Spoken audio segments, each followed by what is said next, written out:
Students, कैसे हो बेटा आप सब। आई होप आप सब लोग ठीक हैं।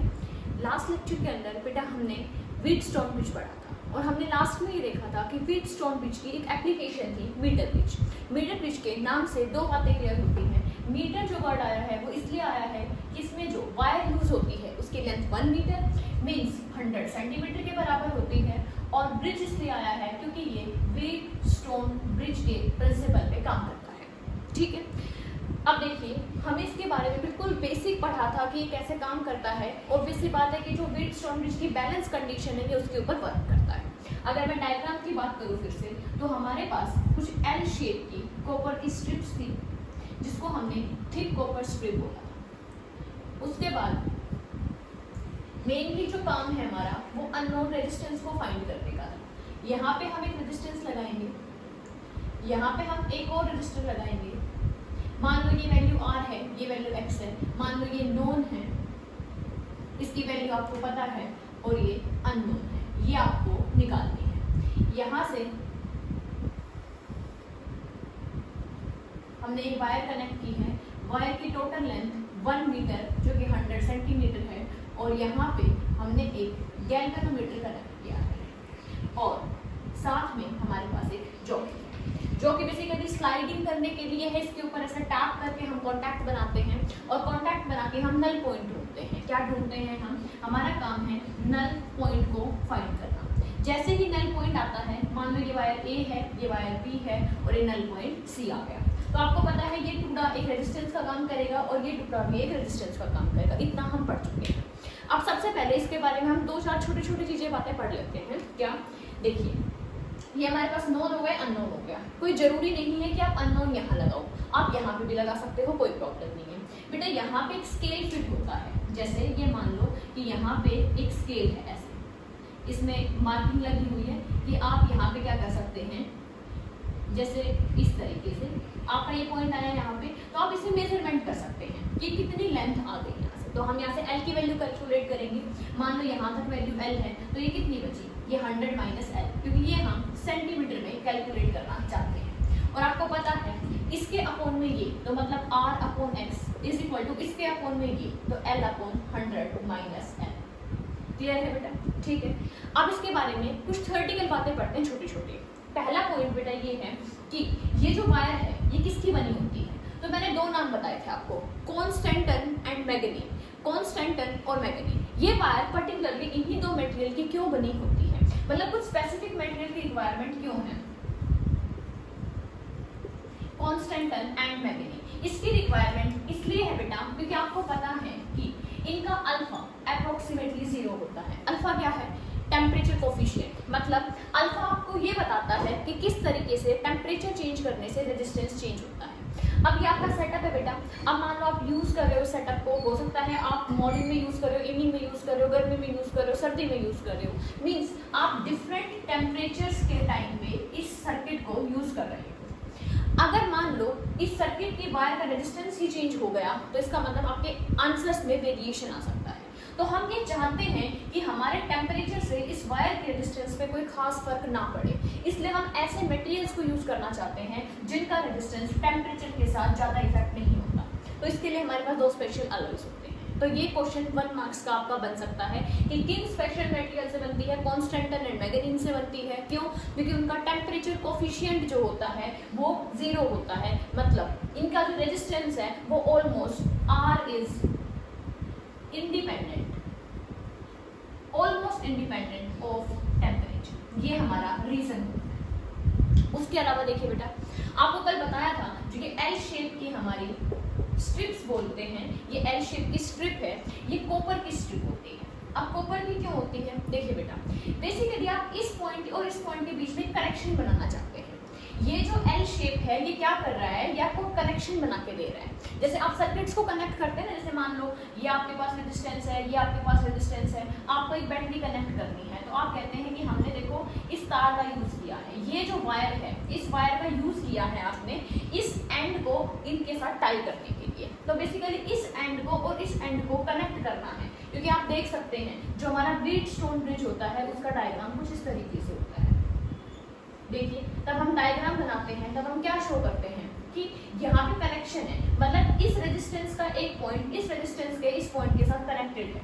तो आपको ये डायरेक्टली तो आप कनेक्ट नहीं कर रहे, तो आप क्या कर रहे हैं, कॉपर स्ट्रिप का यूज कर रहे हैं। कॉपर ही क्यों यूज की, क्योंकि कॉपर का लो रेजिस्टेंस होता है। क्या होता है बेटा, लो रेजिस्टेंस। अब देखिए, अब सर्किट में आपको सिर्फ इन रेजिस्टेंस का यूज करना है। ऐसा थोड़ी ना कि आप यहाँ पे कोई और रजिस्टर लगाओगे।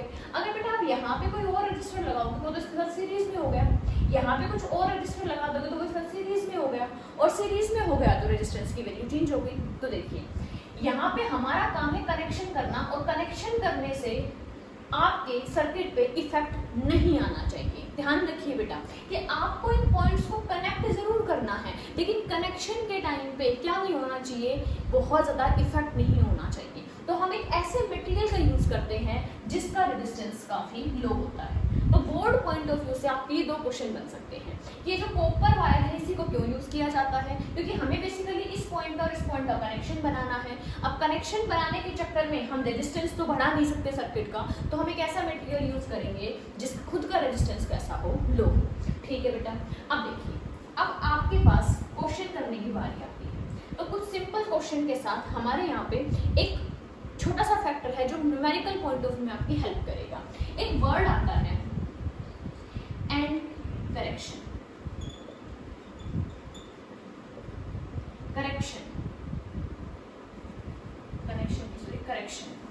करेक्ट करना मतलब सही करना, एंड मतलब आखिरी किनारों की बात हो रही है। देखिए बेटा, मैंने आपको कहा कि ये वायर 100 मीटर का है, ठीक है। अब सोचो, आपके पास एक वायर है 100 मीटर का है, लेकिन यहाँ पे देखो ये वायर फिक्स किया हुआ है ऐसे, तो वायर को बांधा भी जाता है।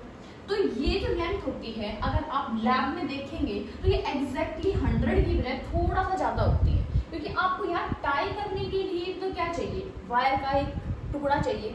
आप सोच रहे हो मैम 100 मीटर ले लो और फिर उसको टाई कर दो, नहीं बेटा, स्केल फिट है। देखो ये स्केल का मेजरमेंट यहाँ से शुरू होता है। अब यहाँ बांधने के लिए जो वायर यूज हो चुकी है उसको तो आपने काउंट नहीं किया, पर वायर तो आ चुकी है, वायर आई है तो मतलब रेजिस्टेंस भी आया होगा।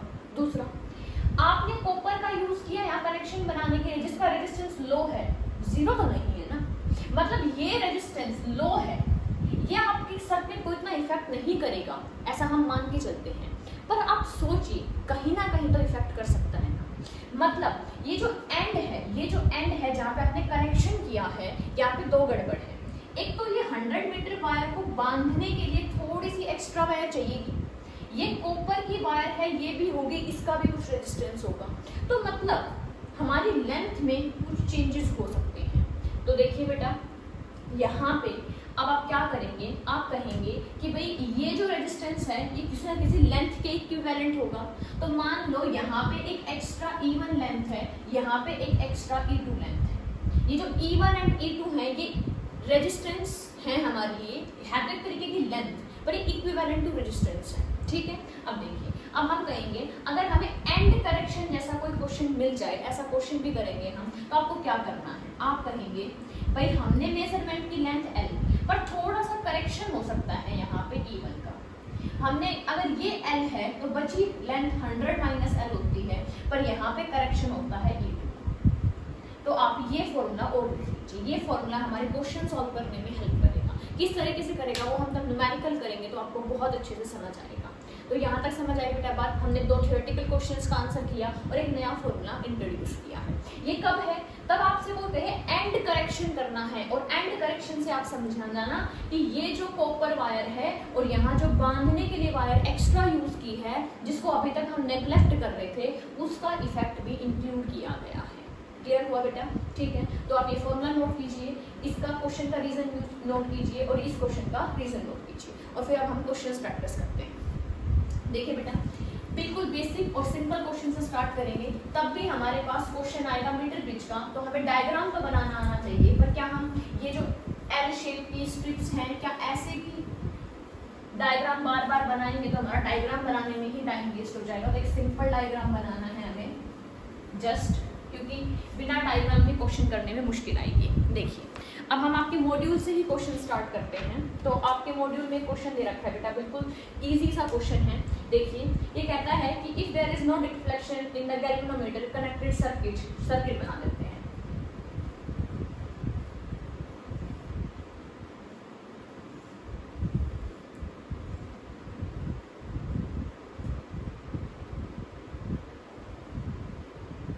देखिए ये आपकी जोपी हो गई, यहाँ पे एक रेजिस्टेंस गिवन है, यहाँ पे एक रेजिस्टेंस गिवन है, ठीक है। अब ये ए पॉइंट है, ये बी, ये ए बी है, ये आपकी वायर है और ये आपका नल पॉइंट है। अभी कहता है, अब ऑब्वियस सी बात है यहाँ पे एक आपको सर्किट में बैटरी लगानी पड़ेगी ना, तभी तो ये काम करेगा हमारा। तो ये हमने यहाँ पे बैटरी लगा दी ताकि सर्किट काम कर सके। अब आपसे पूछता है बेटा कि AC और AB, सॉरी AC और CB, इसका रेशियो निकालना है, ठीक है। क्वेश्चन देखिए, क्वेश्चन सिंपल सा है बिल्कुल। क्वेश्चन क्या कहता है, ये डायग्राम आपको बना रखा है, ठीक है। ये मीटर पिच का ही क्वेश्चन है। एक रेजिस्टेंस यहाँ है, एक यहाँ है, ये नल पॉइंट है, ये एक रेजिस्टेंस का काम करेगा और एक रेजिस्टेंस का काम करेगा। यूजुअली जो मेजरमेंट होते हैं बेटा वो हमारे लेफ्ट साइड से स्टार्ट होते हैं, हम इस ए पॉइंट से स्टार्ट करते हैं। तो हमने कहा कि ए पॉइंट से सी पॉइंट पे पहुंच गए, नल पॉइंट मिल गया, मान लो ये लेंथ एल है, तो ये लेंथ कितनी हो जाएगी 100 माइनस एल। तो ये 4 रजिस्टर आपके सामने हैं। आपको पता है कि अगर गैल्वेनोमीटर में कोई करंट नहीं है, means Ig is equal to 0, तो इसका मतलब हमें क्या मिल गया, नल पॉइंट मिल गया। नल पॉइंट का मतलब है कि बैलेंस कंडीशन मिल गई। अगर हमारी कंडीशन बैलेंस्ड है तो इसका मतलब ये रेजिस्टेंस अपॉन में ये resistance equal to this resistance upon this resistance, ये 60 अपॉन दिस 50, ठीक है, इज इक्वल टू ये लेंथ अपॉन में ये लेंथ। ये लेंथ क्या है AC और ये लेंथ क्या है CB। देखिए आपसे क्वेश्चन यही पूछ रहा है, तो आंसर आ गया 4/1। बिल्कुल सिंपल सा क्वेश्चन था। सिर्फ आपको ये पता होना चाहिए ये एक मीटर पिच है, नल पॉइंट पे व्हीटस्टोन पिच की तरह काम करता है, व्हीटस्टोन पिच के प्रिंसिपल पे ही एक्ट करता है। ये रेजिस्टेंस अपॉन ये रेजिस्टेंस इक्वल होगा इस लेंथ के इक्वल टू ये लेंथ। होना तो क्या चाहिए, ये रेजिस्टेंस अपॉन ये रेजिस्टेंस और ये रेजिस्टेंस अपॉन ये रेजिस्टेंस। पर आपको पता है कि यहाँ का रेजिस्टेंस हम L की टर्म्स में मेजर करेंगे और यहाँ का रेशियो करेंगे, तो एरिया और रो कैंसिल हो गया था कल, ठीक है। तो ये हमारा क्वेश्चन नंबर फर्स्ट है। अब हम चलते हैं क्वेश्चन नंबर सेकंड पे। एक और क्वेश्चन करते हैं बेटा। देखिए एक और क्वेश्चन कहता है आपसे, ये आपके मॉड्यूल का फर्स्ट क्वेश्चन है। आपको एक डायग्राम बना के दिया हुआ है, ठीक है। यहाँ पे एक 5 ओम रजिस्टर लगा रखा है, उसके बगल में एक 8 ओम का रजिस्टर लगा रखा है, यहाँ पे वायर है, साथ में सर्किट के अंदर एक बैटरी लगा रखी है। क्वेश्चन पे बैटरी आपको ऊपर मिलेगी, बैटरी कहीं भी लगाओ कोई फर्क नहीं पड़ेगा। ये A है और ये B है और यहाँ से गैल्वेनोमीटर और ये हो गया बैलेंस, ठीक है। ये L1 है तो ऑब्वियस सी बात है ये 100 माइनस L1 हो जाएगी। बेटा यहाँ पे हम जो लेंथ है वो किस में मेजर कर रहे हैं, यहाँ पे हम सेंटीमीटर्स में मेजर कर रहे हैं। मैं क्वेश्चन रीड कर रही हूँ बेटा आपको। देखो अगर ये सर्किट है, आपके सामने सर्किट दे रखा है, इस सर्किट के लिए जो बैलेंसिंग लेंथ है, बैलेंसिंग लेंथ है वो कितनी है, L1 है। अगर इसी सर्किट में आप थोड़ा सा मॉडिफिकेशन कर रहे हैं, मॉडिफिकेशन क्या है, देखो एक लाइन लिखी हुई है, व्हेन, मैं लिख देती हूँ, resistance R is shunted with an equal resistance, तो new balancing length is 1.6 of L1. Find the value of R। जिनको यहाँ से क्वेश्चन समझ नहीं आया वो अपने मॉड्यूल में क्वेश्चन नंबर फर्स्ट को चेक कर सकते हैं बेटा, एट पेज नंबर 175। बाकी क्वेश्चन आपके सामने देखिए, जिनके पास मॉड्यूल नहीं है वो यहाँ देख सकते हैं। ये सर्किट है आपके पास। अगर मैं इस सर्किट की बात करूँ तो इसकी बैलेंसिंग लेंथ L1 है, लेकिन यहाँ पे कहा गया है कि जो ये रजिस्टर R है, यहाँ पे लिखा हुआ है when resistor R is shunted with equal resistance। देखो यहाँ पे आपके लिए एक वर्ड नया आया है, shunted with। अब ये वर्ड आपको फैमिलियर हो जाएगा जैसे हम आगे प्रैक्टिस करेंगे। अब shunted जहाँ पे भी वर्ड आए तो उसका मतलब क्या होता है, इसका मतलब होता है कनेक्ट इन पैरेलल। लिख लो इसको, शंटेड वर्ड आएगा तो इसका मतलब है कि रेजिस्टेंस को पैरेलल में कनेक्ट किया गया है। अब ये कहता है इस रजिस्टर को शंट कर दो, मतलब इसके पैरेलल में एक और रजिस्टर लगा दो, कैसा, इक्वल। तो हम एक काम करते हैं, ये इक्वल लगा दिया, मतलब ये R तो ये भी R। ये मॉडिफिकेशन करने से नई बैलेंसिंग लेंथ मिल जाएगी आपको। तो क्वेश्चन को सॉल्व करें, ठीक है। तो हम सबसे पहले लेते हैं इनिशियल सिचुएशन। इनिशियल सिचुएशन कहती है यहाँ 5 है, यहाँ r है, बैलेंसिंग लेंथ L1 है, तो हम कहेंगे दिस अपॉन दिस मतलब 5 upon r is equal to this upon this मतलब L1 upon 100 minus L1। Done. अब देखिए, अब अगर आपने ये मॉडिफिकेशन कर दिया, r और r को पैरेलल में लगा दिया, तो r और r का इक्विवेलेंट क्या होगा, r/2। तो देखिए अब दिस अपॉन दिस मतलब 5, ये फाइनल सिचुएशन है। फाइनल क्या किया, 5 और साथ में r/2, 5 r/2 is equal to ये लेंथ अपॉन ये लेंथ। और बेटा आपने मॉडिफिकेशन कर दिया, तो अब मॉडिफाइड लेंथ कितनी है, ये वाली, तो ये हो गई मॉडिफाइड लेंथ। और नीचे क्या लिखा जाता है, 100 माइनस ये वाली लेंथ। डन, समझ आया इतना। अब इस क्वेश्चन को कैसे सॉल्व करें, बेटा 2 घूम के ऊपर जाएगा, ये 10/r बन जाएगा इज इक्वल टू 1.6 L1 होगा और 100 माइनस 1.6 ऑफ L1। अब एक काम करते हैं, दोनों को डिवाइड कर देते हैं, दोनों को डिवाइड कर दो, 5/r और डिवाइड कर रहे हैं 10/r से। वहाँ पे वैल्यू है L1 अपॉन 100 माइनस L1 और यहाँ पे वैल्यू है 1.6 L1 अपॉन 100 माइनस 1.6 L1। देखिए r से r कैंसिल, 5 और यहाँ पे आएगा 2 और यहाँ L1 से L1 कैंसिल, ठीक है। अगर इसको मैं आगे मॉडिफाई करना चाहूँ तो देखो ये सारी चीज कैंसिल हो चुकी है, ये 2 बचा है यहाँ पे, तो हम कहेंगे 1/2 इज इक्वल टू ये कैंसिल होके 1 हो गया है 100 माइनस L1। देखिए ये घूम के ऊपर जाएगा, तो ये जाएगा 100 माइनस 1.6 ऑफ L1 और डिवाइड बाई 1.6। तो इस तरीके से आपको इस इक्वेशन में सिर्फ L1 दिखाई दे रहा होगा जिसकी वैल्यू आपको नहीं पता। अगर आपको अब L1 नहीं पता तो इसको आप इजीली कैलकुलेट कर सकते हैं। तो आगे कैलकुलेशन कीजिए और इसका आंसर आपको बताना है, ठीक है। यहाँ तक हो गया। तो ये 2 क्वेश्चंस थे हमारे पास, जिसमें क्या है, आपको सिंपल क्वेश्चन दे सकते हैं या फिर उसमें कुछ चेंजेस कर सकते हैं। मोस्टली क्वेश्चन इस तरीके से आते हैं।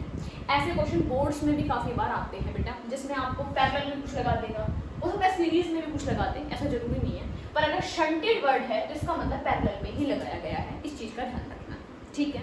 आगे अब आपको क्वेश्चन सॉल्व करने में जो ट्रिक हेल्प करेगी, हम उस ट्रिक को डिस्कस करते हैं। उस ट्रिक को पहले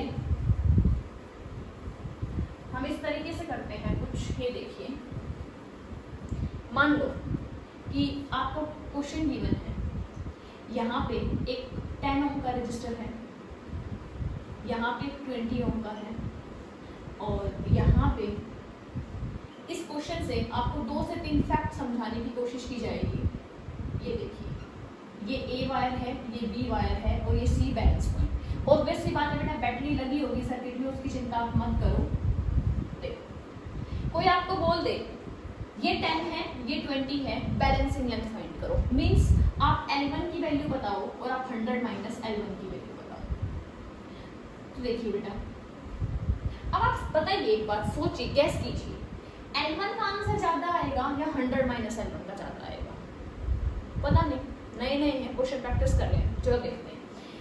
बेटा this upon this 10 upon 20 is equal to this upon this L1 upon 100 minus L1। थोड़ा सॉल्व करते हैं। यहाँ से कोई कैंसिल हो गया, क्रॉस मल्टीप्लाई करो तो 2 की मल्टीप्लाई L1 से हो गई is equal to 100 minus L1। यहाँ पे आया 2L1 plus L1 is equal to 100 और ये 3L1 इज इक्वल टू 100 और L1 की वैल्यू आ गई 100 अपॉन 3, मतलब कितना आएगा ये 33.33, ठीक है, सेंटीमीटर। ओके, अब देखिए, अगर आप 100 माइनस L1 कैलकुलेट करना चाहें, 100 माइनस L1 तो क्या आएगा, आप कहेंगे 100 और L1 की वैल्यू है 100 अपॉन 3, ठीक है, तो ये आएगा आपके पास 200 अपॉन 3। देखिए ये 100 अपॉन 3 है, ये 200 अपॉन 3 है, इसको मैं ऐसे लिख देती हूँ 2 टाइम ऑफ 100 अपॉन 3। मतलब देखो जो 100 माइनस L1 है, 100 माइनस L1 है वो क्या है, ये L1 है आपका, ये क्या है L1 और L1 की 2 से मल्टीप्लाई रखी है। तो एक बात बताओ, चलो इसकी वैल्यू कैलकुलेट कर लो, कोई प्रॉब्लम नहीं है, 6 पॉइंट ऑलमोस्ट 6 या 6 7 लिख सकते हो आप सेंटीमीटर। ये आंसर आएगा आपका, ठीक है। अब बताइए L1 बड़ा आया L2 बड़ा आया, आपने कैलकुलेशन कर ली तो आपने देख लिया कि L1 की वैल्यू छोटी है और L2 की वैल्यू बड़ी है, ठीक है। मतलब ये वैल्यू आई आपकी 33.33 और ये आएगी आपके पास 66.67 लिख लीजिए ताकि आपका जो सम है वो 100 आ जाए। आप 66 लिखेंगे तो वो 9.99 रह जाएगा, 99.99। देखिए यहाँ से बेटा ये क्वेश्चन कोई लेंथी नहीं था, ये बिल्कुल इसी क्वेश्चन था, ऐसा क्वेश्चन तो बोर्ड में भी नहीं आएगा, लेकिन इससे आपको समझना क्या था। देखो बेटा इसको यूजुअली जो नोटेशन यूज करते हैं, ये हम ऐसे खड़े हैं, ये हमारा राइट है, ये हमारा लेफ्ट है, ये लेफ्ट गैप होता है, ये राइट गैप होता है। यूजुअली स्केल ऐसे लगाया जाता है तो ये 0 होता है और यहाँ 100 सेंटीमीटर होता है, मतलब लेफ्ट से मेजरमेंट स्टार्ट हो गए। आपको समझाना है, आपको एक पॉइंट हमेशा ध्यान रखना है, ये न्यूमेरिकल्स में जब आप प्रैक्टिस करेंगे ज़्यादा तो आपको क्लियर हो जाएगा, और ये बहुत सारे क्वेश्चन प्रैक्टिस करने के बाद का कंक्लूजन है, आपके लिए कंक्लूजन इंपॉर्टेंट है। लेफ्ट गैप में रेजिस्टेंस है 10, राइट गैप में है 20, लेफ्ट में है 10 और राइट में है 20। इसका मतलब देखो तो ये पॉइंट है, इस पॉइंट ने इस वायर को 2 पार्ट में तोड़ दिया, ये लेफ्ट वाला पार्ट, ये राइट वाला पार्ट। बताओ कौन सा पार्ट बड़ा है? राइट का रेजिस्टेंस बड़ा है तो राइट की लेंथ भी बड़ी है, लेफ्ट साइड में रेजिस्टेंस छोटा है तो लेफ्ट साइड में लेंथ भी छोटी आई है। ये फैक्ट आपको क्वेश्चन सॉल्व करने में हेल्प करेगा। आप सोच रहे होंगे कैसे हेल्प करेगा, एक क्वेश्चन हम लेंगे ऐसा जिसमें आपकी हेल्प करेगा। देखिए क्या किया है हमने कहा 2 गैप होते हैं, एक लेफ्ट गैप होता है, एक राइट गैप होता है, एक बैलेंसिंग पॉइंट होता है। बैलेंसिंग पॉइंट में से एक लेफ्ट साइड की लेंथ होती है, एक राइट साइड की लेंथ होती है। अगर ये रेजिस्टेंस बड़ा है तो इसी साइड की लेंथ भी बड़ी होगी, और ये रेजिस्टेंस बड़ा है तो इस साइड की लेंथ बड़ी होगी। ये क्वेश्चन आपके सामने है। देखो यहाँ का रेजिस्टेंस इससे लगभग 2 टाइम्स है तो लेंथ भी 2 टाइम्स आई है। डन, क्लियर हुआ बेटा इतना? तो आपको ये फैक्ट ध्यान रखना है कि लेफ्ट गैप ज़्यादा है, यहाँ रेजिस्टेंस ज़्यादा है तो यहाँ की लेंथ भी ज़्यादा होगी। क्लियर? ऐसा ही एक फैक्ट और है आपके पास जो आपके क्वेश्चंस को टाइम सेव करने में हेल्प करेगा। क्वेश्चन तो आप लॉन्ग मेथड से भी सॉल्व कर लो, कोई भी प्रॉब्लम नहीं है, पर आपको अगर नीट में अपने अच्छा स्कोर बढ़ाना है तो उसमें आपको टाइम सेव करना पड़ेगा बेटा। अब देखिए, अब आपके पास एक क्वेश्चन है दूसरा जिसको आपको खुद सॉल्व करना है। सेम पोटेंशियोमीटर है, गैल्वेनोमीटर लगा दिया मैंने, सॉरी पोटेंशियोमीटर नहीं मीटर ब्रिज है। यहाँ पे एक वायर लगा दी बेटा, ठीक है, और ये इस तरीके से नल पॉइंट ढूंढ लिया है। यहाँ पे मैं बैटरी नहीं लगा रही हूँ, ये वैल्यू इस बार मैंने ये 20 कर दी और ये 10 कर दी, ठीक है। ओके, अब ये L1 है, ये 100 माइनस L1 है। जो ट्रिक अभी अभी आपको समझाई थी, अगर वो ट्रिक आपको अच्छे से याद है तो इसमें बेटा आप बता सकते हैं कि आप ये बताओ L1 की वैल्यू ज़्यादा है या 100 माइनस L1 की वैल्यू ज़्यादा आएगी। फटाफट सोचिए। देखिए 2 गैप हैं आपके पास, एक लेफ्ट साइड है, एक राइट साइड है। ये इस साइड बड़ा है तो ये वैल्यू बड़ी आएगी, ये छोटा है ये वैल्यू छोटी आएगी। हम कैलकुलेट भी करेंगे ताकि आपके दिमाग में जो शक चल रहा है कि पता नहीं मैम ने सही बताया है या ऐसे ही बता दिया, वो भी दूर हो जाएगा। चलो सॉल्व करते हैं। देखो this upon this 20 upon 10 is equal to this upon this L1 upon 100 minus L1। Cross multiply करो, 200 minus 2L1 is equal to L1, उस साइड गया 200 इक्वल टू 3L1 ऐड हो जाएगा ना, तो L1 की वैल्यू आ गई 200 अपॉन 3। 200 अपॉन 3 तो पिछली बार किसकी वैल्यू आई थी? 100 माइनस L1 की वैल्यू आई थी, ठीक है। चलो साथ में 100 माइनस L1 और निकालते हैं। क्या आएगा 100 माइनस L1? 100, L1 की वैल्यू है 200 डिवाइड बाई 3, कितना आंसर आएगा? 100 अपॉन 3। इस बार ध्यान से देखो, 200 बाई 3 L1 की वैल्यू है, मतलब 66.67 ये वैल्यू है, और ये 33.33 है। क्लियर हुआ? फिर से आपका फैक्ट वेरीफाई हो गया। ये वैल्यू ज़्यादा, यहाँ लेंथ भी ज़्यादा, ये वैल्यू कम, यहाँ की लेंथ भी कम। और एक पॉइंट आपको और नोटिस करना था अगर आपने किया हो तो, ये क्वेश्चन और ये क्वेश्चन, क्या फ़र्क है दोनों क्वेश्चन में? कोई बहुत ज़्यादा फर्क है? नहीं। यही क्वेश्चन को थोड़ा सा रीअरेंज करके क्वेश्चन बनाया है। बेसिकली मैंने इनको स्विच कर दिया, ये 2 रजिस्टर्स हैं, इनको स्विच कर दिया यहाँ पे। क्लियर हुई बात? अब देखिए, यहाँ पे राइट में 20 था, मैंने लेफ्ट में 20 पहुँचा दिया। आपको सॉल्व करने की ज़रूरत नहीं है। यहाँ देखो 20 के साथ 66.67 था, जब आपने इसको इधर शिफ्ट किया तो ये लेंथ भी इधर शिफ्ट हो गई। देखो 66.67 आंसर यहाँ पे है। यहाँ 10 है और 10 के कॉरस्पॉन्डिंग नीचे क्या आंसर था 33.33, तो आप 10 यहाँ लेके आए तो 33 भी यहाँ पे। मतलब अगर आप रेजिस्टेंस को इंटरचेंज कर रहे हैं तो आपकी लेंथ भी इंटरचेंज हो रही है। ये छोटे छोटे फैक्ट्स ही आपके टाइम को सेव करेंगे। ठीक है बेटा, आगे बढ़ें। दोनों फैक्ट आपको दिमाग में रखने हैं। अब ये फैक्ट आपके कहाँ यूज होंगे, इसको फिर से हमें क्वेश्चन की हेल्प से भी समझेंगे। देखिए, मान लो आपको एक क्वेश्चन गिवन है,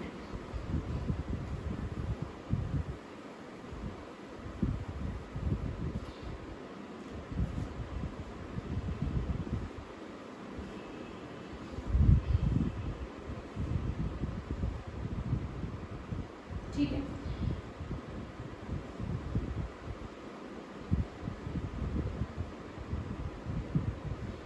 ये ए, ये बी, ये सी, डन।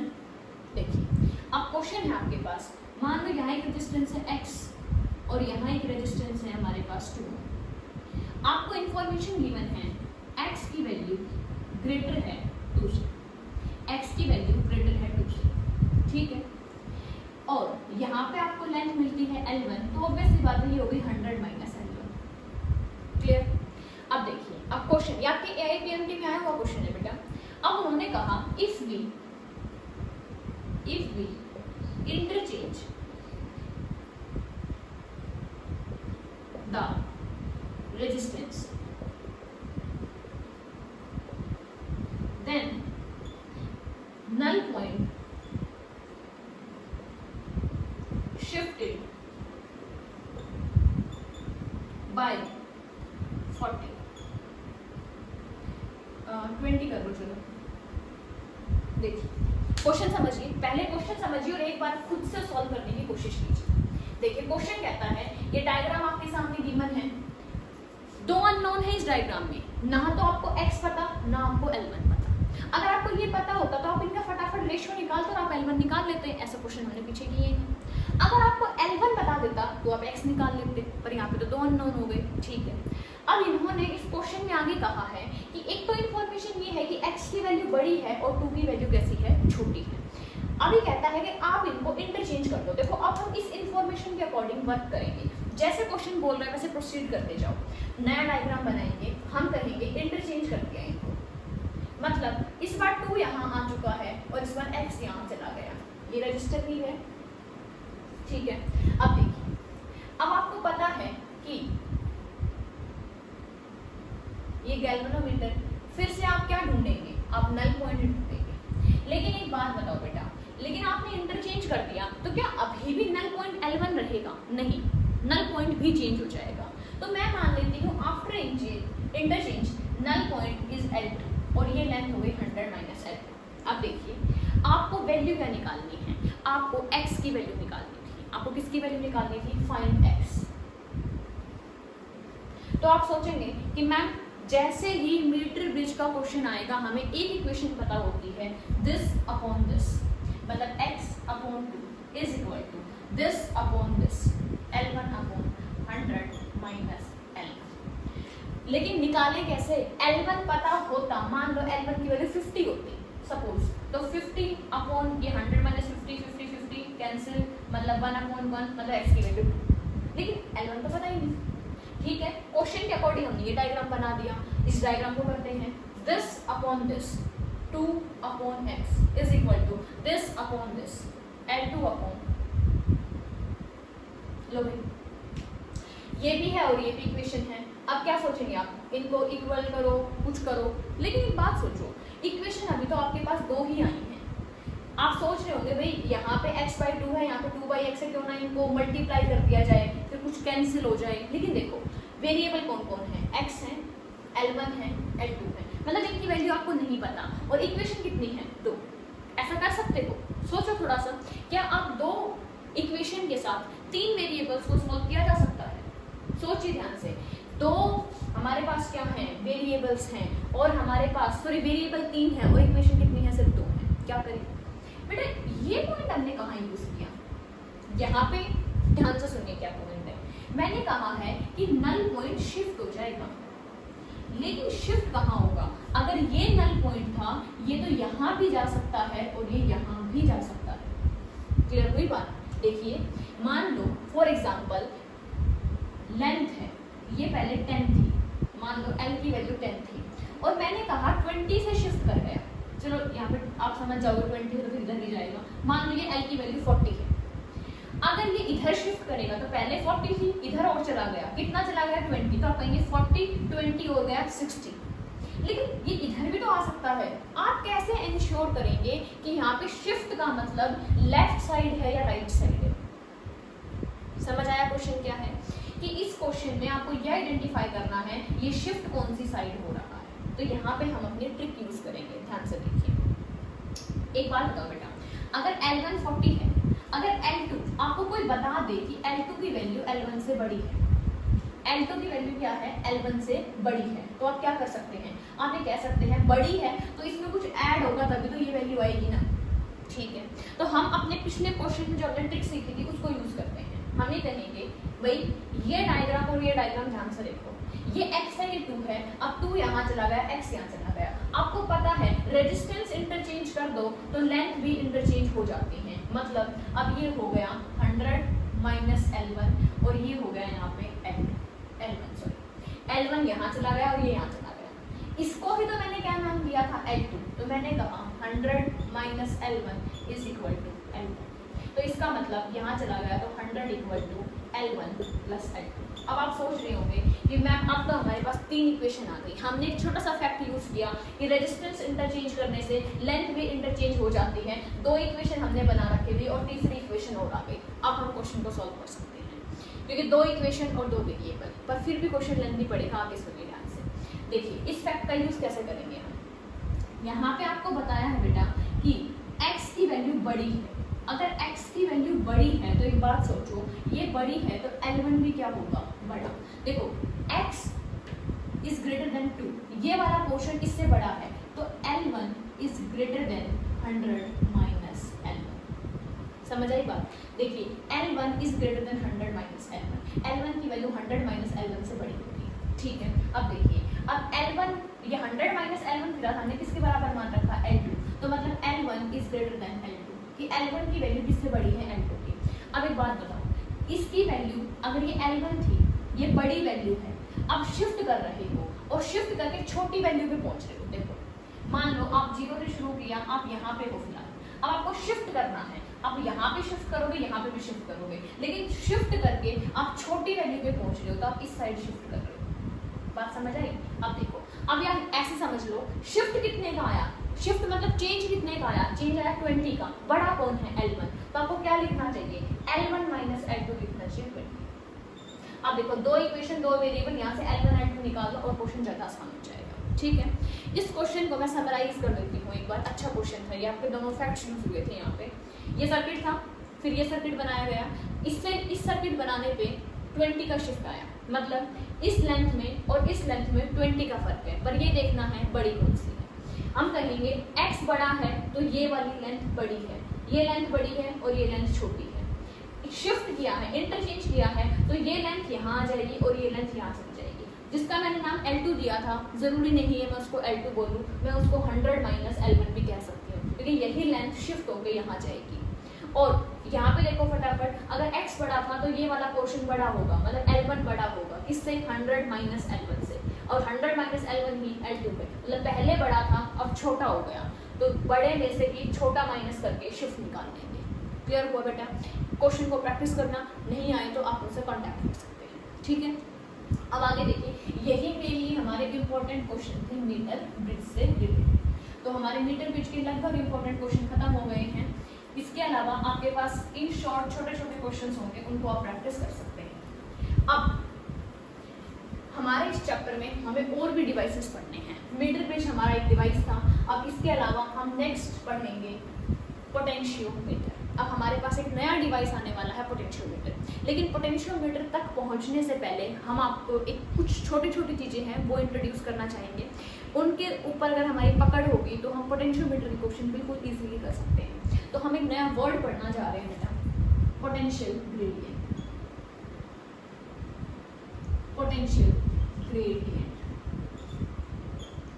आपने ग्रेडियंट वर्ड काफी बार सुना होगा। कब सुना होगा? आपने अगर 11th क्लास की मैं बात करूं तो फ्लूइड वाले चैप्टर में आपने एक प्रेशर ग्रेडियंट सुना होगा, ठीक है। उसके अलावा आपने एक वेलोसिटी ग्रेडियंट भी सुना होगा। अब वेलोसिटी ग्रेडियंट आपने तब पढ़ा था तब आपने ईटा को इंट्रोड्यूस किया था, कोफिशिएंट ऑफ विस्कोसिटी को इंट्रोड्यूस किया था। तो आपको याद है अगर किसी को कि वेलोसिटी ग्रेडियंट क्या होता है तो उसको याद आ रहा होगा कि वेलोसिटी डिवाइड बाय लेंथ होता था। क्या होता था? Velocity divide by length. आपको याद है बेटा? आपने एक वर्ड बहुत बार देखा होगा कि तब भी बात रेट की आती है तो मतलब हम टाइम के रिगार्डिंग का बात कर रहे होते हैं, ठीक है। तो ऐसे ही आपको एक ट्रिक बता देती हूँ, तब भी वर्ड ग्रेडियंट आए ना तो मतलब हम विद रिस्पेक्ट टू लेंथ की बात करेंगे, ठीक है।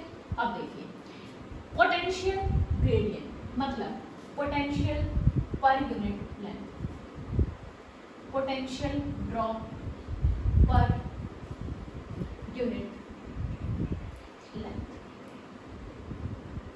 ठीक है। अगर कोई पूछे कि व्हाट इज पोटेंशियल ग्रेडियंट तो पोटेंशियल ग्रेडियंट का मतलब होता है potential drop per unit length. अब इसका मतलब क्या है, ठीक है, अभी समझते हैं, पहले कुछ फॉर्मूले निकालते हैं फिर मतलब समझेंगे। अब देखिए मान लो आपके पास एक वायर है, यूनिफॉर्म क्रॉस सेक्शन, वायर तो है लेकिन वायर का यूनिफॉर्म क्रॉस सेक्शन है, मतलब थ्रू आउट द वायर इसका एरिया कैसा है, बिल्कुल सेम है। ऐसा नहीं कहीं पे मोटी है कहीं पे पतली है, एक जैसी है बिल्कुल, ये ध्यान रखना, ठीक है। अब देखिए अब मान लो इस वायर के अंदर से आई करंट फ्लो होता है, इस वायर की रेजिस्टिविटी रो है और इस वायर की लेंथ एल है और यहाँ पे एरिया है ए, डन, ठीक है। अब देखिए अगर हम निकालना चाहें पोटेंशियल ड्रॉप, हम निकालना चाहते हैं पोटेंशियल ड्रॉप, नाम दे दो वायर का ए बी, ठीक है, अक्रॉस ए बी। तो हम कहेंगे देखो पोटेंशियल ड्रॉप मतलब V की बात होती है, V कहाँ निकालना है? इस वायर के पास निकालना है। अगर इसमें I करंट फ्लो हो रहा है तो V equal to I R, Ohm's law. Ohm's law से हम इजीली क्या निकाल सकते हैं? पोटेंशियल ड्रॉप निकाल सकते हैं। तो पोटेंशियल ड्रॉप आ गया आपका आई आर, क्लियर हुआ इतना, ठीक है। अब देखिए आपने कहा कि ए बी वायर उसका पोटेंशियल है आई आर। आर को क्या मैं लिख सकती हूँ? देखिए ध्यान से, आर को क्या मैं लिख सकती हूँ? R is equal to rho L by, clear हुआ। अब देखिए आगे, इससे आगे बढ़ते हैं। सपोज करो कांस्टेंट करंट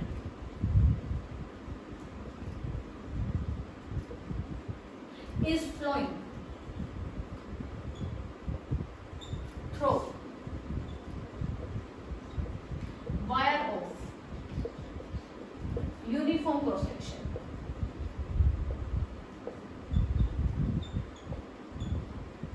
मतलब देखिए ये आपके पास वायर है, वायर की लेंथ L है, वायर का क्रॉस सेक्शन एरिया A है और इस वायर के अंदर से बेटा I करंट फ्लो हो रहा है, टोटल लेंथ है L, एरिया है A। तो आपने कहा कि करंट तो है कांस्टेंट और यूनिफॉर्म क्रॉस सेक्शन है। अब इसका मतलब क्या है? कांस्टेंट करंट मतलब I की वैल्यू आपने बोल दी कांस्टेंट, यूनिफॉर्म क्रॉस सेक्शन मतलब A की वैल्यू है कांस्टेंट।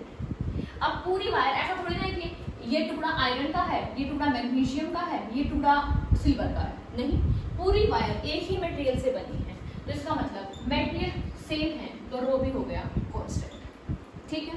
अगर आप इस चीज को ध्यान रखते हैं मतलब इस वायर में से कांस्टेंट करंट को फ्लो करवाते हैं और ये यूनिफॉर्म क्रॉस सेक्शन की वायर है, एक सिंगल मटेरियल से बनी हुई है, तो हम कह सकते हैं कांस्टेंट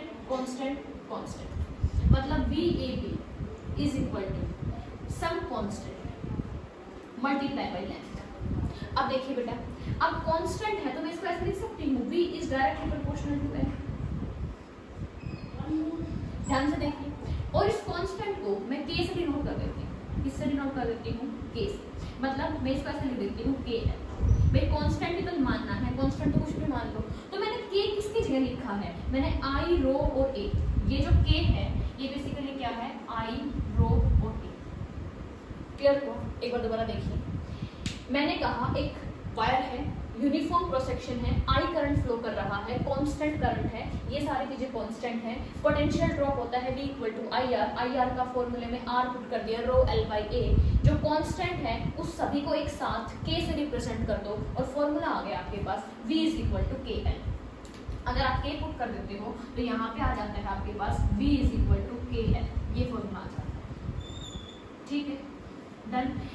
K कांस्टेंट है तो मैं इसको ऐसे लिख सकती हूँ V is directly proportional to L। इसका मतलब क्या है? इसका मतलब है L को बढ़ाएंगे तो V भी बढ़ेगा, L को घटाएंगे तो V भी घटेगा। ठीक है, इसका मतलब समझिए, इस K को एक साइड करो और V डिवाइड बाई L लेके जाओ, V डिवाइड बाई L। अब ये क्या है? ये है पोटेंशियल ड्रॉप और ये है लेंथ, मतलब potential drop per unit length, और इसी को हम बोलते हैं पोटेंशियल ग्रेडियंट। पहले यहाँ तक एक बार फटाफट नोट करो बेटा जो भी चीजें हमने लिखी है। हमने बेसिकली पोटेंशियल ग्रेडियंट के बारे में बात की है। हमने किसके बारे में बात की है? पोटेंशियल ग्रेडियंट के बारे में। क्या होता है potential gradient? Potential drop per unit length, एक वायर में कितना ड्रॉप हो रहा है पर यूनिट लेंथ। ठीक है, फॉर्मूला इंपॉर्टेंट है। ऐसा यूनिट की बात करते हैं, पोटेंशियल वोल्ट की बात हो रही है, अपॉन लेंथ मीटर की बात हो रही है, मतलब वोल्ट पर मीटर, वोल्ट पर मीटर, ये हमारी लेंथ है। सॉरी, ऐसा यूनिट आ गई। मतलब समझते हैं इसका मतलब क्या होता है। आपके लिए एक वायर का K गिवन है, मतलब 6 वोल्ट पर मीटर। सुनिए मतलब क्या है। एक वायर है, वायर तो 10 मीटर लंबी है, वायर कितनी लंबी है? 10 मीटर लंबी है, उसका K गिवन है। ध्यान से सुनिए क्या मतलब होता है। इसका मतलब है 1 मीटर चलोगे तो 6 वोल्ट का ड्रॉप होगा। ये 10 मीटर की वायर है, 2 3 4 5 6 7 8 9 और 10। देखो ये पूरी वायर है बेटा, ये वायर 10 मीटर की है। मैंने इसके 1 मीटर के 10 टुकड़े कर लिए। अगर आप 1 मीटर चलेंगे तो 6 वोल्ट का ड्रॉप, मतलब अगर ये 0 है ना और आप 1 मीटर चले तो कितने का ड्रॉप? 6 का ड्रॉप। तो आप 2 मीटर चलोगे तो कितने का ड्रॉप? 1 में अगर 6 का ड्रॉप है तो 2 में 12 का ड्रॉप। 3 चलोगे तो कितना? 18 का ड्रॉप। तो देखो अगर आप पूरा 10 मीटर चलते हो तो क्या पता चल जाएगा? पूरा 10 मीटर चलोगे, 1 मीटर में 6 था तो 10 मीटर में 60 वोल्ट हो जाएगा। क्लियर हुआ? सिंपल सा कॉन्सेप्ट है। इसकी वैल्यू गिवन है, लेंथ गिवन है, आप भी निकाल सकते हैं, पर मतलब भी तो समझना है हमें। मतलब क्या कहता है? मतलब कहता है कि K की वैल्यू 6 वोल्ट पर मीटर होने का मतलब है 1 मीटर चलने पे 6 वोल्ट का डिफरेंस आएगा, 6 वोल्ट का पोटेंशियल ड्रॉप हो जाएगा। ठीक है, तो ये आपने तो डेफिनेशन दी। अब हम डिफरेंट क्वेश्चंस की हेल्प से पोटेंशियल ड्रॉप निकालना सीखेंगे।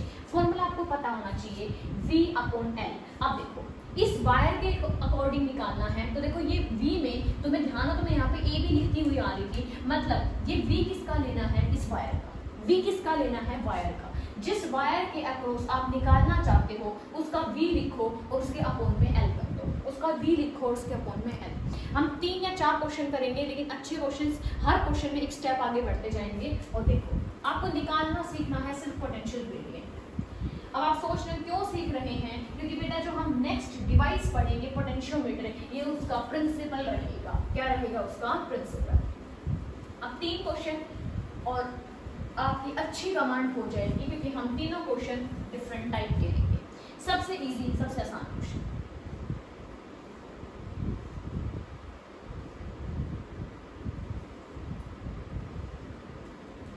देखो ये बैटरी है, बैटरी 10 वोल्ट की है, 10 मीटर क्या ये वायर है, लंबाई इसकी। ठीक है, ये वायर है हमारी, वायर है AB। आपको पोटेंशियल ग्रेडियंट निकालना है। आपको क्या निकालना है?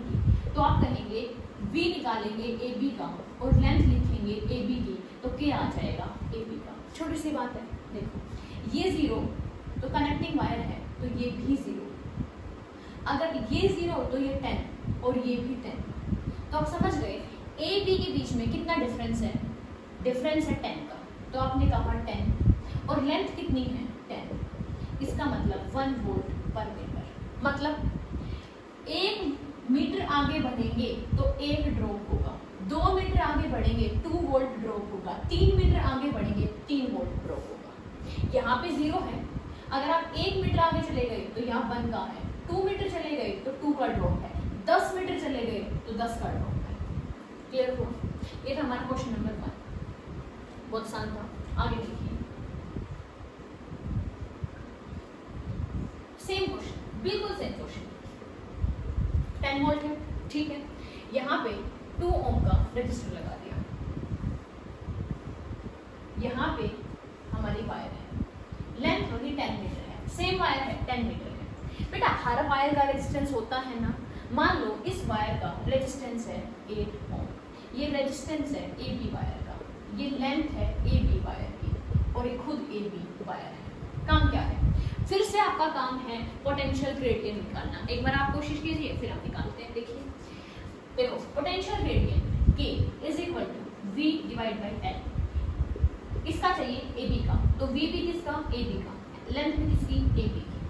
अब आप सोचेंगे ये 0 तो ये 10, ये 10 तो ये भी 10, लेकिन एक बात बताओ, ये 0 तो क्या ये 0 होगा? बिल्कुल नहीं, कुछ ना कुछ आंसर आएगा यहाँ पे, तो इसका मतलब यहाँ पे भी 0 आंसर नहीं आएगा। अगर तो यहाँ 0 आ जाता तो हम कहते कितना आंसर आया? 10। कितना आंसर आया? 10 आया, लेकिन यहाँ पे 0 नहीं आएगा इस बार। तो इस क्वेश्चन को कैसे सॉल्व करें? आप ये समझ लो, ये एक वायर नहीं, ये एक रेजिस्टेंस है। मतलब इस डायग्राम को मैं ऐसे बना दूं, ये एक वायर नहीं, ये एक रेजिस्टेंस ही है। इस रेजिस्टेंस की वैल्यू 8 है और ये 2 है और ये 10 है। अगर ये डायग्राम आपके सामने दे दिया जाए तो क्या आप इस 8 ओम के पास पोटेंशियल ड्रॉप निकाल सकते हो? आप कहेंगे बिल्कुल ओम्स लॉ से निकाल सकते हैं, V is equal to IR, V is equal to IR। अगर हमें इसका R तो पता है लेकिन I और पता करना है सिर्फ, ठीक है। सर्किट को ध्यान से देखेंगे, सर्किट में एक बैटरी है, एक रेजिस्टेंस यहाँ पे है, एक रेजिस्टेंस यहाँ पे है। ये इस बैटरी का एक्चुअली में इंटरनल रेजिस्टेंस है। तो क्या कहेंगे आप कहेंगे इस डायग्राम को मैं ध्यान से देखूं तो मैं कह सकती हूँ कि I is equal to V by R होता है। यहाँ पे पोटेंशियल डिफरेंस या EMF किसका है? 10 का है, और नेट रेजिस्टेंस 2 है और 8 है, लेकिन दोनों किसमें है? सीरीज में है, तो ये 8 + 2 हो जाएगा। तो देखिए 10/10, मतलब आंसर आ गया 1। अब देखिए V इक्वल टू IR, आप कहेंगे इस पूरे सर्किट में करंट तो 1 एम्पियर का फ्लो हो रहा है और रेजिस्टेंस कितना है? 8, तो इसी वायर के अंदर 8। आप सोच रहे होंगे इस क्वेश्चन से, जैसे ही हम इस क्वेश्चन पे आए, यहाँ पे 10 था तो यहाँ पे 10 आंसर आ गया, लेकिन यहाँ पे इस बार भी 10 है, वायर उतनी ही है, 10 मीटर की ही है। यहाँ पे भी वायर का रेजिस्टेंस तो 8 ही था, लेकिन यहाँ पे तो आंसर 8 आया है। ऐसा क्यों? क्योंकि बेटा इस बार ये सेल है, इस सर्किट में करंट फ्लो होगा और ये रेजिस्टेंस है, ये भी तो अपना हिस्सा मांगेगा। इस सर्किट, इस बैटरी के पास कितना पोटेंशियल है देने के लिए? 10 का है। यहाँ पे ये अकेला था, ये अकेला था, इकलौती औलाद थी इस पेरेंट की, तो इसने अपनी सारी प्रॉपर्टीज को दे दी। 10 था, 10 दे दिया, 10 था, 10 दे दिया, 10 यूज कर दिया। यहाँ पे 2 लोग हैं, ये भी तो अपना हिस्सा मांगेगा। अब हमें पता है V इक्वल टू IR होता है, जितना ज़्यादा रेजिस्टेंस उतना ज़्यादा ड्रॉप। ये छोटा है, 2 का है, तो इसके पास कम ड्रॉप, इसके पास ज़्यादा ड्रॉप। वैल्यू से मत सोचना कि अगर इसकी वैल्यू 2 है इसलिए इसका आंसर 2 आया है, इसकी वैल्यू 8 है तो इसका आंसर 8 आया है। नहीं, आप यहाँ बैटरी 20 के बना दो, आंसर चेंज हो जाएंगे, ऐसा नहीं है कि आएगा। क्लियर हुआ इतना? तो आप इस क्वेश्चन में समझ गए होंगे कि यहाँ पे जो ये AB है, इसके पास जो V आया है वो 8 आया है, लेकिन लेंथ अभी भी 10 की है, यहाँ पे 0.8 वोल्ट पर मीटर। आई थिंक आपको क्लियर हो गया, ठीक है। अब नेक्स्ट देखते हैं। अब यहाँ पे बेटा इस सर्किट में मैं कोई भी मॉडिफिकेशन कर दूँ, आप इस क्वेश्चन को आप कर सकते हैं। फॉर एग्जांपल मान लो ये तो हमारा सेल था, अब इस सेल के अलावा भी मैंने एक और रजिस्टर लगा दिया, फिर से वही वायर हम अपनी सेम यूज कर रहे हैं, हमने वायर में कोई चेंज नहीं की। ये क्वेश्चन में अच्छा एक नॉन यूनिफॉर्म दिख रही है, ये देखो ये यूनिफॉर्म, ठीक है। सेम चीजें रहेंगी बेटा, सेम चीज क्या रहेंगी? 10 मीटर है, ये भी 10 मीटर की ही है, 8 ओम है, ये भी 8 ओम है, ये 2 ओम है, ये 10 वोल्ट का सेल है, लेकिन मैंने एक 10 और लगा दिया। अब क्या करें? अब बेटा इस वायर को देख के कंफ्यूज मत होना, ये भी एक रजिस्टर है इसकी वैल्यू 8 है, एक 2 का रजिस्टर है, एक 10 का है और एक 8 का है, तो ये सारे किसमें है, सीरीज में है। अब देखिए, अब हम कहेंगे हमें तो इससे मतलब है, इसके ड्रॉप से मतलब है VAB से, तो आपको पता है VAB आएगा करंट और इनटू रेजिस्टेंस ऑफ AB। यहाँ करंट, सर्किट को ध्यान से देखिए, अब इस क्वेश्चन को भूल जाइए, पोटेंशियल ग्रेडियंट है, ये सोचिए सिंपल सा क्वेश्चन है 10th क्लास का। हम कहेंगे I निकालना चाहते हैं, क्या निकालना चाहते हैं, I। EMF कौन दे रहा है, 10 अपॉन 2, 10 और 8 सीरीज में है, 2, 10 और 8, आंसर कितना आया, 10 अपॉन 20, मतलब वैल्यू आई 1/2। अगर I 1/2 है और इसका रेजिस्टेंस 8 है, तो ये कितने का हकदार हुआ, हमने कहा I × R, मतलब इस बार ये 4 वोल्ट का हकदार है। ये 10 का था, ये 8 का था, अब ये 4 का हो गया। अब देखिए, हमें तो K निकालना है, तो हमने कहा V अपॉन लेंथ है 10, कितना आ गया कि 0.4 वोल्ट पर मिनट। मतलब समझ रहे हैं आप, मतलब सर्किट में हमने और कुछ लगा दिया, साथ में कोई और मेंबर आ गया तो कोई मेंबर भी अपना हक लेता जाएगा, कुछ ड्रॉप इसके पास है, यहाँ पे कुछ इसके पास होगा, कुछ इसके पास होगा। पर हमें अगर पोटेंशियल ग्रेडियंट निकालना है तो हमें ये देखना है इसके पास कितना ड्रॉप है। हमें इस बात से मतलब नहीं है कि सर्किट में कितने रजिस्टर हैं, कितनी बैटरीज लगा रखी हैं। सर्किट को सिंपल सर्किट की तरह सॉल्व करें, इसको एक रेजिस्टेंस माने और इसके पास ड्रॉप निकालें। तो ये अलग अलग क्वेश्चन थे बेटा, ये समझाने के लिए कि पोटेंशियल ग्रेडियंट को निकालते कैसे हैं। और ये बहुत ही इंपॉर्टेंट चीज़ है, अगर आप ये निकालना सीख गए हैं तो जब हमारा कल का लेक्चर होगा उसमें आपको इजीली सारे क्वेश्चन समझ आएंगे। तो अभी आपको मीटर पिच के क्वेश्चंस प्रैक्टिस करने हैं और पोटेंशियल ग्रेडियंट को अच्छे से समझना है, ताकि आप प्रिपेयर रहें पोटेंशियोमीटर के लिए।